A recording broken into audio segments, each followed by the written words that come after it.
हमें नुआर्ट मेंशन दिखा रहता है और हमारी हीरोइन अपने कमरे में वापस आ गई थी। वो सोचती है फाइनली मैंने कुछ ना कुछ तो कर ही दिया और मेरा कजन वहां से भाग गया था, लेकिन कम अज कम मैंने जान तो छुड़ा ली ना।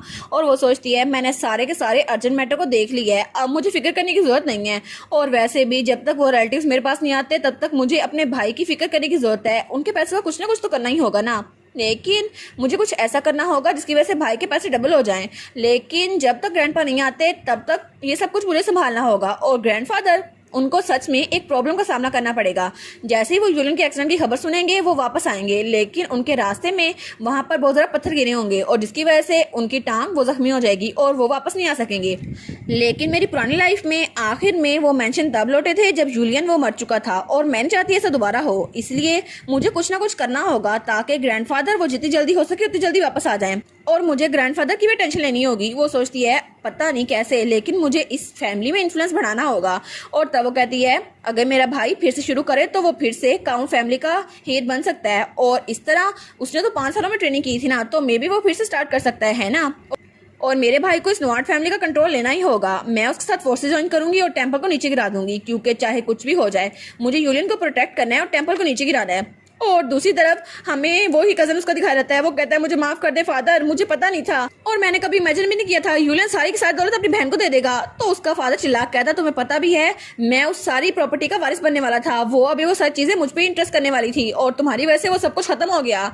और वो हमारी हीरोइन का सबसे बड़ा अंकल था। तो तभी वहां पे एक एडवाइजर आता है। वो सोचता है वो बुच्चर, उसके पास तो 100 बिलियन गोल्ड से भी ज्यादा कीमत होगी ना, वो सारी चीजें मेरे पास आने वाली थी, लेकिन मेरी बेटी की वजह से सब कुछ खराब हो गया। तो तब वो चिल्ला कहता है मैं तुम्हारी शक्ल नहीं देखना चाहता, दफा हो जाओ यहाँ से।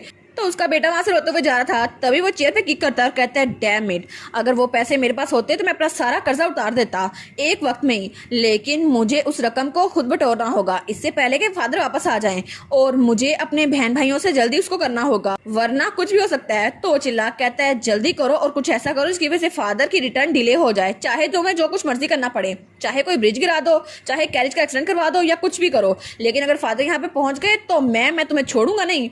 और दूसरी तरफ हमें सीन दिखा रहता है हमारी हीरोइन वहां बैठी हुई थी और उसके सामने एक और एडवाइजर था। वो कहता है लेडी रोजे, जब आपके भाई की याददाश्त गई थी ना उससे पहले उन्होंने यहाँ पे इन्वेस्ट करना था, तो प्लीज आप यहाँ पे साइन कर दें। वो कहती है आई एम सॉरी, लेकिन अभी तक मैं रीडिंग के साथ फैमिलियर नहीं हूँ, बस 1 सेकंड इंतजार कर लें। वो कहता है क्या? वो कहती है मुझे कभी भी उन्होंने टेम्पल में रीड करना सिखाया नहीं था, तो मुझे ये सही से आता नहीं है, तो आप थोड़ा इंतजार कर सकते हैं। और अभी मैं सोच रही हूँ तो भाई ने बहुत सारी चीजों पे इन्वेस्ट किया हुआ था, मुझे सही से याद नहीं आ रहा। तो वो कहता है लेडी रोजी प्लीज आप जल्दी करें, यहाँ पे साइन कर दे, बाद में सोच लीजिएगा। वो कहती है एक्सक्यूज मी, अगर आपने मुझे ज्यादा जल्दी करवाई तो मे भी मैं किसी और चीज पे साइन कर दूं और आपकी जगह अपना सारा फॉर्चून कहीं और इन्वेस्ट कर दूं। वो कहता है क्या कहीं और? वो कहता है नहीं नहीं मुझे माफ कीजिएगा, आप अपना पूरा टाइम ले सकती हैं, मैं कल आऊंगा, ठीक है? वो कहती है ठीक है। तो हमारी हीरोइन उसको जाता हुआ देख रही थी, तो हमारी सोचती है चलो फाइनली मैंने ये जान छुड़वा तो ली। और तब वो न्यूज़पेपर देखती है और वहां पर जाहिद के बचपन की फोटो लगी हुई थी जो वो इस वक्त था, और वहां पे ड्यूक ऑफ डेफेंड्रिल की कहानी लिखी हुई थी जो कि जाहिद था। वो सिर्फ इस वक्त 11 साल का था, लेकिन फिर भी उसकी 4 मंगनियां टूट चुकी थी और उसके मैरिज प्रपोजल वो खत्म हो चुके थे और उसकी फैमिली की रेपुटेशन बहुत ज्यादा बुरी थी। वो सोचती है अच्छा तो तुम ऐसे दिखते थे जब तुम बच्चे थे, है ना जाहिद? और तब वो हमें बताती है पूरे एम्पायर में 4 ड्यूकल फैमिलीज है, जिसमें से किसी के पास फायर की पावर है, किसी के पास अर्थ की, किसी के पास वाटर की और किसी के पास प्लांट्स की पावर है। और उन सब में से जाहिद उसके पास फायर की पावर है और उसकी फैमिली बहुत ज्यादा अमीर है, लेकिन हेड ऑफ फैमिली के पास एक वुल्फ होता है जिसकी वजह से उनकी डिवाइन एनर्जी मिक्स होती रहती है। लेकिन अगर डिवाइन पावर एक दूसरे के साथ मर्ज ना हो तो उसकी वजह से मालिक और वुल्फ दोनों ही कमजोर हो जाते हैं, और इस वक्त जाहिद के साथ भी कुछ ऐसा ही हो रहा है। उसकी बॉडी बहुत ज्यादा वीक हो गई है, लेकिन इसको ठीक करने के सिर्फ 2 ही रास्ते हैं। एक, पहले नंबर पे ऐसा सेडेटिव इस्तेमाल करना जो मैजिक टावर ने बनाया हो, लेकिन वो बहुत ज्यादा कम मिलता है, और दूसरी नंबर पे किसी हाई प्रीस्ट से अपने आप को हील करवाना जो कि बहुत ही ज्यादा मुश्किल है। और पिछली बार जाहिद ने वो सेडेटिव्स लिए थे, लेकिन उसके बदले में उससे उसका वुल्फ ले लिया गया और जाहिद बहुत ज्यादा परेशान हो गया। लेकिन तब उस वुल्फ को मेरे साथ रखा गया ताकि उस पर भी एक्सपेरिमेंट हो सके। और वो चिल्ला कहते हैं तुम्हें इस बीज के साथ कम्युनिकेट करना ही होगा और पता करो ये क्या चाहता है, और चाहे जो कुछ मर्जी हो इसे हाई प्रीस्ट को ट्रू मास्टर मानना ही होगा। वो सोचती है पता नहीं कितने साल हो गए लेकिन मैं उसके साथ एक्सपेरिमेंट में कैद थी, लेकिन एक दिन वहां पर कोई आया। वो कहती है जाहिद बहुत ज्यादा बेचैन हो गया था और वो अपने डिवाइन पीस से मिलने आया था, लेकिन तभी मैं उससे पहली बार मिली। तो वो उसके पास आता है और कहता है तुम्हारा नाम क्या है, तुम कितने साल की हो? वो कहती है मैं जब यहाँ पर कैद थी तो मैं 12 साल की थी और मुझे नहीं पता कितना ज्यादा टाइम गुजर गया है, लेकिन हम पे एक्सपेरिमेंट होते हैं। वो कहता है क्या एक्सपेरिमेंट? तो हमारी सोचती है जाहिद की वजह से मुझे पता चला कि उस वक्त मैं 19 साल की थी और मैं वहां पर 7 सालों से कैद थी। लेकिन उस दिन के बाद जाहिद जब भी फुल मून होता था अपने वुल्फ से मिलने आता था और मैं उसके साथ वक्त गुजारती थी और तब मैं उसे अपनी स्टोरी बताती थी और वो मुझे अपनी स्टोरी बताता था और इस तरह हमने पास्ट और प्रेजेंट को अपने इर्द गिर्द जाना। और टू बी ऑनेस्ट उस पूरे वाक़े से पहले मैं जाहिद को पसंद करती थी और जाहिद वो मेरा इकलौता दोस्त था। और तब वो उसकी तरफ हाथ बढ़ाता है और तब वो दोनों एक दूसरे का हाथ पकड़ते हैं। तो वो सोचती है आखिर में मुझे कभी भी कन्फेस करने का मौका नहीं मिला, लेकिन फिर भी मुझे लगता था कि जाहिद भी मेरे बारे में वैसा ही फील करता है। वो सोचती है अब जाहिद ने मुझे पूरी दुनिया के बारे में जो स्टोरीज बताई थी मैं उसी को इस्तेमाल करने वाली हूँ। और तब वो कलम उठाती है और वहाँ पर कुछ लिखती है। वो कहती है जाहिद मेरा फर्स्ट लव और मेरा डियर सेवियर, इस बार मैं तुम्हारी सेवियर बनूंगी और तुम्हें बचा के रहूंगी, क्योंकि जाहिद की 4th एंगेजमेंट वो टूट चुकी है जो कि उसकी आंट ने अरेंज करवाई थी। जाहिद ये करना नहीं चाहता लेकिन ये सब कुछ उसे करवाया जा रहा है। और तब वो लेटर में लिखती है रोजी नुआट, मैं जाहिद से एंगेजमेंट करना चाहती हूँ। तो वो कहती है फाइनली अब मुझे जाहिद के भी करीब होना होगा क्योंकि यूलिन के साथ साथ मुझे जाहिद को भी बचाना है। और तब वो वहाँ कलम रखती है। वो कहती है फाइनली मैंने ये लिख लिया। और वो सोचती है इस बार मैं जाहिद के करीब रहूंगी क्योंकि अब मैं छोटी हूँ। और वो सोचती है अब तो बस मुझे एंगेजमेंट करनी होगी उसके साथ, क्योंकि अगर हालात ठीक रहे तो फिर तो हम शादी भी कर सकते हैं। तो तभी उसकी मेड पीछे आती है। वो कहती है मिस रोजी क्या आप पढ़ना जानती थी? तो हमारी कहती है क्या? और तब उसकी तरफ देखती है। वो सोचती है अरे हाँ मैं तो लेटर्स कभी सीख नहीं पाई और मेरी टीचर्स जो मेरे भाई ने मेरे लिए रखवाई थी वो मुझे बहुत ज़्यादा पढ़ाती थी, लेकिन फिर भी मैंने बचपन से कुछ नहीं सीखा, इसलिए मेरे लिए बहुत ज़्यादा मुश्किल था ये सब कुछ सीखना। और मेरे भाई के ट्यूटर्स मेरे किसी काम के आ नहीं सके, लेकिन आखिर में जाहिद ने बहुत ज़्यादा पेशेंस से मुझे उस जेल में उस एक्सपेरिमेंट हॉल में बहुत कुछ सिखाया और उसकी वजह से मुझे बहुत ज़्यादा लंबा अरसा लगा और मैं सीख गई।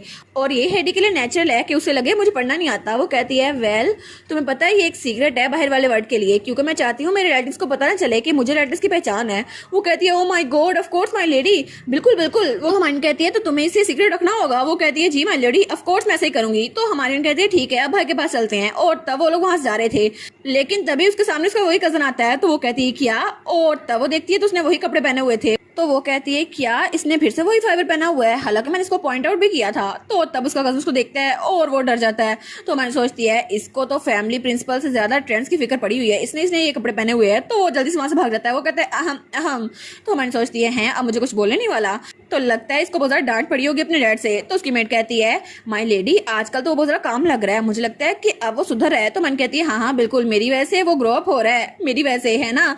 और उसके बाद हमें हमारा यूलियन दिखा रहता है, हमारी हन का भाई जो कि आराम सो रहा था। तो हमारी हन उसके पास आती है। तो स्कूलबा कहता है मिस रोजी आप पहुंच गई? तो हमारी सोचती है पूरा दिन चढ़ गया है लेकिन मेरा भाई अभी तक सो रहा है। तो स्कूलबा कहता है मैं अभी उनको जगाने ही वाला था।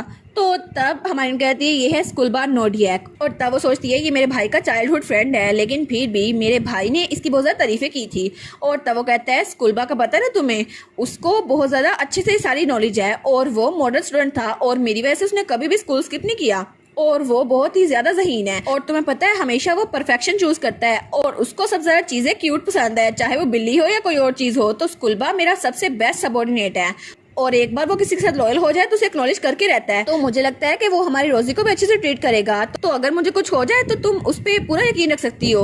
तो हमारी सोचती है जैसे मेरे भाई ने कहा था स्कूलबा तो बिल्कुल लॉयल है और मैं इस पर यकीन कर सकती हूँ, चलो अच्छा हुआ। और तब वो सोचती है पुरानी लाइफ में स्कूलबा मेरे भाई के पीछे गया था और वो भी उसके साथ ही मर गया था, तो इसका मतलब है कि ये सच में बहुत ज्यादा ट्रस्ट वर्दी है। तो स्कूलबा कहता है जी माय लेडी क्या हुआ? तो तब वो कहती है स्कूलबा क्या आप भाई की सील लेके आ सकते हैं? वो कहता है जी जी मिस रोजी। तो तब हमारी अपने भाई के पास आती है। वो कहती है मैं यहाँ पर आ गई। तो वो कहती है उठ जाए ना भाई। तो वो कहता है क्या हुआ, अब क्या हो गया है? तो वो कहती है एक और स्टेप लगाएं और फिर आप सो जाइएगा। वो कहता है क्या मेरे पास कुछ और बचा भी है जो तुमने मुझसे लेना है? वो कहती है नहीं नहीं कुछ नहीं बचा। तो वो कहता है अच्छा ठीक है मुझे पता है मैं बिल्कुल ब्रोक हूँ, तो तुम यहाँ पर क्यों आई हो? तो तब उसको देखता है तो उसका ब्रोच बहुत ज्यादा शानदार लग रहा था और बहुत ज्यादा चमक रहा था। वो कहता है क्या इतनी छोटी सी उम्र में ये ब्रोच तुमने पहना हुआ है, ये बहुत ज्यादा डिजाइन फ्लैशी लग रहा है, तुम्हें ये पहनने की जरूरत क्या थी? बच्चों को ये डिजाइन सूट नहीं करता, पता नहीं तुमने ये क्या सोच के खरीदा होगा। तो वो कहती है हाँ बिल्कुल ये टेस्ट के लेके वैसे हुआ है क्योंकि ये ब्रोच आप मेरे लिए लेके आए थे। वो कहता है क्या? और वो दिल में सोचता है मेरा ये डैम माउथ, मैंने फिर से उसको वही बोल दिया, हालांकि मैं लेके आया था। वो फिर से लेट जाता है। वो कहता है मुझे फर्क नहीं पड़ता, मुझे बस सोना है तो मुझे सोने दो आराम से। तो तब वो कहती है आपको नींद आ रही है? वो कहता है हाँ हाँ बिल्कुल। वो कहती है फिर बस इसको एक बार सील करें और आराम से सो जाइएगा। तो हमारी हीरोइन उसके सामने वो कॉन्ट्रैक्ट करती है। वो कहती है बस अपना मैजिक इसमें इनहेंस करें और अपनी सील इस पर स्टैम्प कर दें, फिर बस आपको सोना होगा। और वो कॉन्ट्रैक्ट था नोजी रुआट एंगेजमेंट करना चाहती है जाहिद डेफरिल से। तो स्कूलबा कहता है क्या ये एंगेजमेंट कॉन्ट्रैक्ट है? तो तब तक यूलियन ने वहाँ पर उस कॉन्ट्रैक्ट पे सील कर भी दिया था और वो अभी तक सोया हुआ था। तो तब पीछे से स्कूलबा कहता है माय लेडी ये एंगेजमेंट कॉन्ट्रैक्ट है ना। वो कहती है हाँ यही है। तो वो कहता है पर मिस रोजी आप एंगेजमेंट कैसे कर सकती हैं। तो तभी उसके भाई की नींद खुल जाती है। वो कहता है क्या तुम एंगेजमेंट कर रही हो। फिर जब स्कूलबा कहता है अगर आपके भाई को पता चल गया ना और जब उनकी आदत वापस आ गई वो तो मुझे छोड़ेगा नहीं। तो मन कहती है लेकिन अभी तो देखना ऐसे हैं। तो उसका भाई कहता है एक मिनट रुको। तो स्कूलबा कहता है लेकिन एक बार उनकी मेमोरी वापस आ गई ना फिर मेरी खैर नहीं है, आप तो बच जाएंगी। वो मुझे जान से मार डालेंगे कि मैं सील खुद लेकर आया था।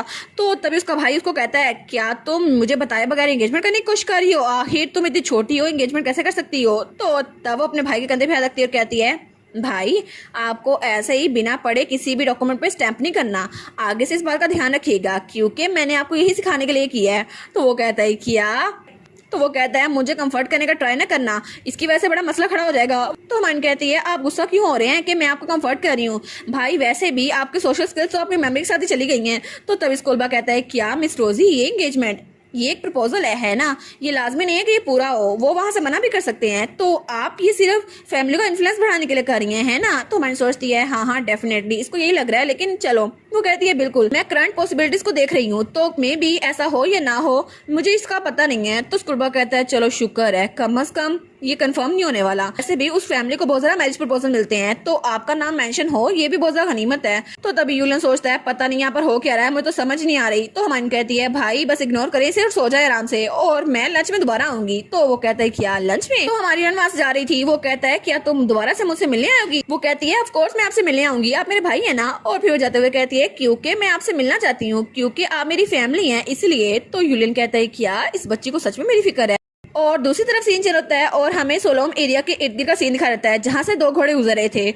और वहाँ पर एक आदमी कहता है हम जल्द ही सोलोम सिटी पहुंचने वाले हैं माय लॉर्ड। तो मुझे लगता है आपको अपने भाई के मेंशन में रुकना चाहिए, क्या पता हमें तब तक अच्छी खबर सुनने को मिल जाए कि मास्टर यूलियन की मेमोरीज वापस आ गई हैं। तो तभी वो अपने घोड़े के लिए काम खींचता है, कहता है ये ऑब्वियस है बिल्कुल क्योंकि मुझे अपने ग्रैंडसन के लिए सब कुछ करना ही होगा। और वो था हमारी हीरोइन और यूलियन का ग्रैंडफादर कैलिबर नोआर्ट जो कि हेड ऑफ नोआर्ट फैमिली था। वो कहता है ऑफ कोर्स हमें अब जल्दी वापस आना चाहिए क्योंकि मैं अपने ग्रैंडसन से मिलना चाहता हूँ। मैं जानता नहीं उसकी कितनी मेमोरीज चली गई हैं लेकिन आई होप कि ज्यादा मेमोरीज ना गई हैं उसकी।